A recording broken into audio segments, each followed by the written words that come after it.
안녕하십니까. 하나님의 말씀이 나의 하루에 임재하는 시간 하나임입니다.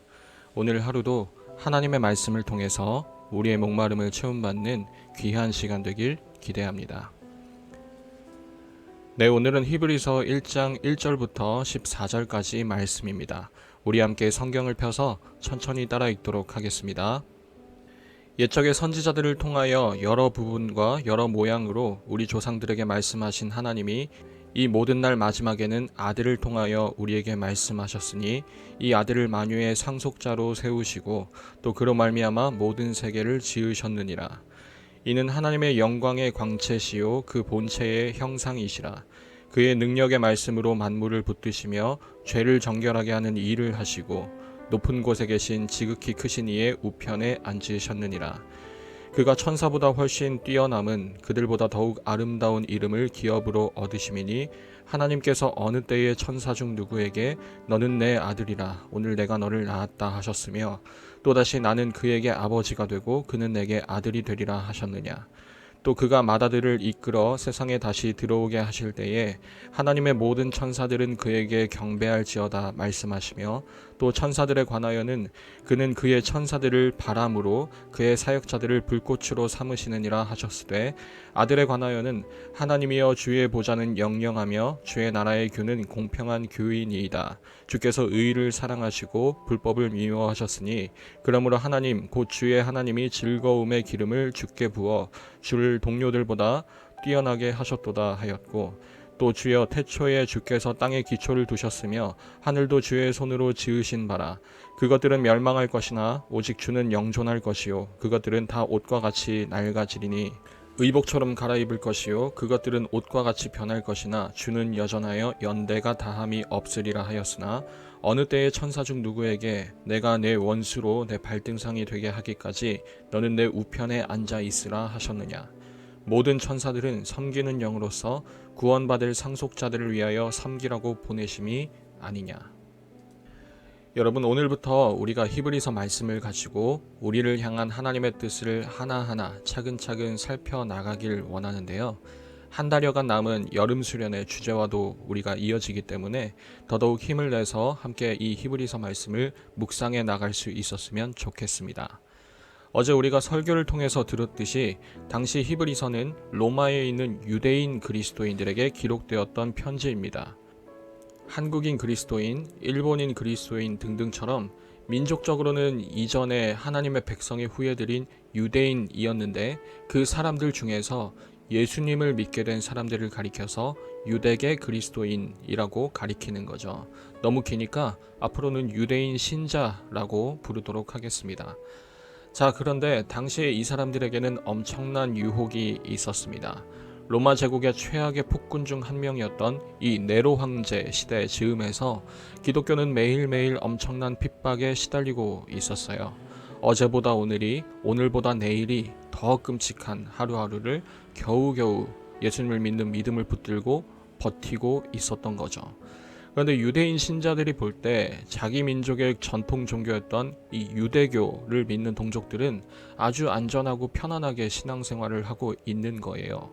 거기서도 하나님을 예배할 수 있고 거기도 하나님이 함께 하신다는 보증이었던 이 성전이 중요했고 거기도 대제사장이 있고 또 거기도 하나님이 지켜주신다는 여러 흔적들과 개념들이 남아 있으니까 이 사람들이 흔들리기 시작했던 겁니다. 나도 편안히 예배 드리고 싶어서 말이죠. 그래서 나도 유대교로 다시 돌아갈까 싶어서 흔들리기 시작했던 겁니다. 그때부터 이 사람들은 저울질을 하기 시작했어요. 한쪽에는 예수님이 보장해주는 그 안전함, 그리고 다른 한쪽에는 유대교가 대변해주는 안전함. 좀 더 나아가자면 그 유대교의 뒷배가 되어주는 이 로마 정부가 보장해주는 그 안전함을 각각 놓고 저울질하기 시작하는 거죠. 그렇게 저울질한 결과 많은 사람들이 하나둘씩 유대교로 기울어지고 결국 교회를 떠나고 또 믿음을 떠나게 되었습니다. 바로 그 시점에 이 히브리서 편지가 기록되었고 이 사람들을 향해서 보내지게 되는 거예요. 그리고 이 편지는 당장 인사말을 할 겨를과 여유도 없이 바로 본론으로 들어가게 되는데요. 예수님과 세상이 보장해주는 안전함 사이에서 계속해서 저울질하고 흔들리는 사람들에게 히브리서는 시작부터 이렇게 말합니다. 예수 그리스도께서 바로 유일한 하나님의 영광의 광채시다 라고 말입니다. 여러분, 당시 유대인들에게 있어서 이 영광이라는 개념은 무겁게 여긴다는 단어에서 파생된 개념이었습니다. 그러니까 지금 이 사람들에게 예수 그리스도가 하나님의 영광의 광채다라는 말이 어떻게 들리고 이해됐겠습니까? 너희가 하고 있는 그 저울질에서 예수 그리스도를 더 무겁게 여기고 예수 그리스도 쪽으로 기울어져야 한다라는 말과 똑같이 들리는 거죠. 천사들로 대변되는 그 구약의 모세 율법에 매여 있는 저 유대교로 돌아가는 것은 엄연히 잘못된 방향이라고 항변하는 것입니다. 그러면서 그보다 더 좋은 것을 히브리서는 계속해서 언급합니다. 1장에서는 더 좋은 이름, 7장과 8장에서는 더 좋은 소망, 더 좋은 언약, 9장에서는 더 좋은 재물, 10장에서는 더 좋은 소유, 11장은 더 좋은 부활, 12장은 아벨의 피보다 더 좋은 피.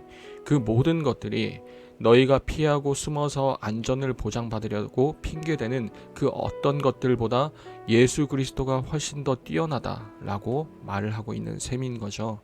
그런 면에서 히브리서는 예수님을 향한 아름다운 찬양이기도 하지만 한편으로는 이 핍박 때문에 흔들려가는 이 신자들을 향한 강력한 호소이기도 한 겁니다. 사랑하는 우리 중고등부 여러분, 그런 면에서 어쩌면 우리 역시도 당시 유대인 신자들과 아주 비슷한 상황에 처해 있는지도 모르겠어요. 물론 그 시대처럼 예수님을 믿으면 핍박을 받는다거나 목숨이 위태로워지는 그런 시대는 물론 아니지만, 그럼에도 하나같이 예나 지금이나 우리의 안전을 도모하기 위해서 인정받지 못하는 그런 환경이나 미움을 받을 그 걱정에서 자유롭고자 해서 때로는 예수님을 믿는 믿음이 흔들릴 때가 있을 줄로 알아요. 그때마다 많은 것들에 곁눈질하게 되고 수많은 소리가 주변에서 들리기 시작하죠. 로마에서 도망쳐라, 유대교로 전향하라 라는 그 웅성거림이 오늘날 버전으로 여러분들 귓가에도 당장 맴돌 것입니다. 지금 있는 곳에서 도망쳐라, 믿음을 숨기고 살아가라, 상황이 정말 어쩔 수 없으니까 지금은 일단 돌아서도 아무도 탓하지 않을 거다라는 그 유혹에 속삭인 말입니다. 그런데 여러분, 우리 이전에도 이미 이런 유혹을 받았던 한 사람이 있습니다. 히브리서에서 자주 인용되는 다윗 왕인데요. 시편 11편에서는 사방이 완전히 포위되어서 꼼짝없이 이제 죽게 될 상황에 처하게 된 다윗 왕의 모습이 등장합니다. 다윗의 신하들이 하나둘씩 찾아와 이렇게 다급하게 외치죠. 왕이여, 지금 당장 도망가셔야 합니다. 그래야 살 수 있습니다. 여러분, 그때 다윗의 대답이 바로 시편 11편에 기록되어 있습니다. 터가 무너지면 의인이 무엇을 하랴. 나의 터와 나의 안전함의 뿌리는 여호와가 계시는 바로 이곳 성전인데 왜 너희는 나더러 자꾸만 도망치라 하느냐라고 다윗이 말하는 겁니다. 그리고 히브리서는 이 다윗과 다른 구약의 내용들을 계속해서 인용하면서 이렇게 말합니다. 예수 그리스도가 바로 그 성전이다. 예수 그리스도가 하나님께 나아갈 수 있는 유일한 대제사장이며 예수 그리스도가 하나님께 받아들여질 유일하고 완전한 희생 제물이시며 예수 그리스도가 태평성대를 대변하는 다윗 그 이상의 왕이며 예수 그리스도가 새로운 나라다. 예수 그리스도가 비교할 수 없는 너희의 단 하나뿐인 믿음의 반석이다. 그래서 히브리서는 10장 마지막과 11장 초반부에 이렇게 말하죠. 우리는 뒤로 물러가 멸망할 자가 아니다. 우리는 우리의 안전을 보장할, 생명을 구원할 그 믿음을 가진 자다. 우리가 그 안전을 바란다면 바로 예수님을 믿는 그 믿음이 우리가 바라고 있는 그 안전함의 실상이고, 당장은 눈에 뚜렷하게 보이진 않지만 분명히 존재하고 있는 우리의 영생에 대한 든든한 보증이고 증거다 라고 말하는 것입니다. 사랑하는 우리 중고등부 여러분, 아직도 여전히 세상에서 흔들리신다면, 믿음을 가지고 살아간다는 것이 당장 눈앞에 펼쳐진 이 세상의 위협 앞에서 너무 무력해 보인다면, 여러분, 이 히브리서를 통해서 하나님께서 여러분에게 하시는 그 음성을 한번 들어보면 어떨까요? 너희가 안전함을 원하니, 너희가 온전해지길 원하니, 그에 대해서 히브리서 12장은 이렇게 말합니다. 믿음의 주요 또 온전하게 하시는 예수 그리스도를 바라보라고 말입니다. 우리가 앞으로 히브리서를 차근차근 살펴가는 동안, 또 이 말씀을 통해서 수련회를 진행하는 동안 우리의 풀리지 않던 그 답답함과 어려움이 예수 그리스도를 다시 한번 발견함으로 씻은 듯이 해결될 수 있기를 또 기도하고 기대합니다. 매일 저녁 9시 하나님의 말씀이 나의 하루에 임재하는 시간, 오늘은 이것으로 마치도록 하겠습니다.